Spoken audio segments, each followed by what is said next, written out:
ప్రేమించిన వారు యేసు ప్రభువుని సిలువను మోసుకుంటూ వెళుతున్నప్పుడు, ఆ సిలువను మోస్తూ ఉన్నప్పుడు మరి చాలా మంది ఆ స్త్రీలు పురుషులు వెంబడిస్తూ ఉన్నారు.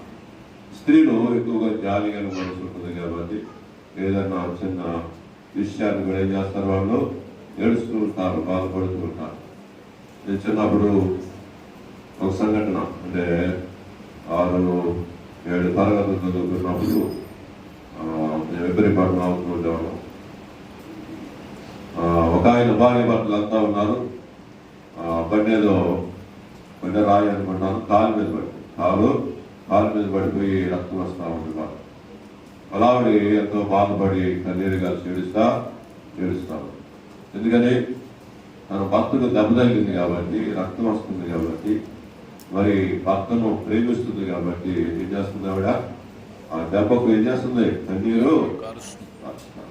అలాగే మనం కూడా మన పిల్లలకి ఏదైనా జరిగినప్పుడు, ఏదన్నా అనుకోని సంఘటనలు జరిగినప్పుడు, అనారోగ్యాలు వచ్చినప్పుడు, కొన్నిసార్లు ఆపరేషన్ జరిగినప్పుడు మన ఆటోమేటిక్ ఏమొస్తుందంటే మనకి దుఃఖం బాగా వస్తాం, మనం ప్రేమించిన వారు.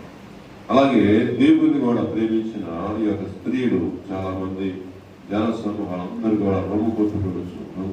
అంటే ఎంత తీవ్రమైన స్థితిలో వాళ్ళు ఏం చేశారంటే ప్రభు కోసం వాళ్ళు కన్నీరు కార్చారు. అలాంటి పరిస్థితుల్లో కూడా యేసు ప్రభు రాళ్లల్లో మరి ముళ్ళల్లో నడవలేక నడుస్తూ ఆ పడాకు కొడుతూ ఉన్నప్పుడు కొన్నిసార్లు పడిపోయినప్పటికీ కూడా మళ్ళా లేపి సిలువను వేసి నడవలేని పరిస్థితుల్లో, ఓపిక లేదు, నడవలేని పరిస్థితుల్లో ఉన్నారు. అయినా సరే ఏం చేస్తున్నారు, కొడుతూ ఉన్నారు ఆ పడాలతోటి. అలాంటి పరిస్థితుల్లో కూడా ప్రభు చక్కని మాట వాళ్ళు ఏంటంటే, యెరూషలేము కుమార్తెలారా నా కోసము ఏడవకండి, మీకోసము.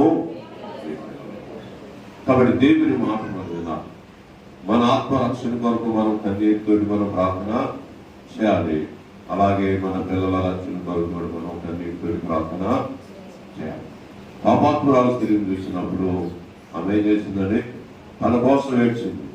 దేవుని పాదాలు పెట్టుకొని కన్నీరు కార్చి ఆ తల వెంట్రుకలు తుడిచి ఆయన పాదాల ముందు పెట్టుకుని అత్తలు కూర్చుంది.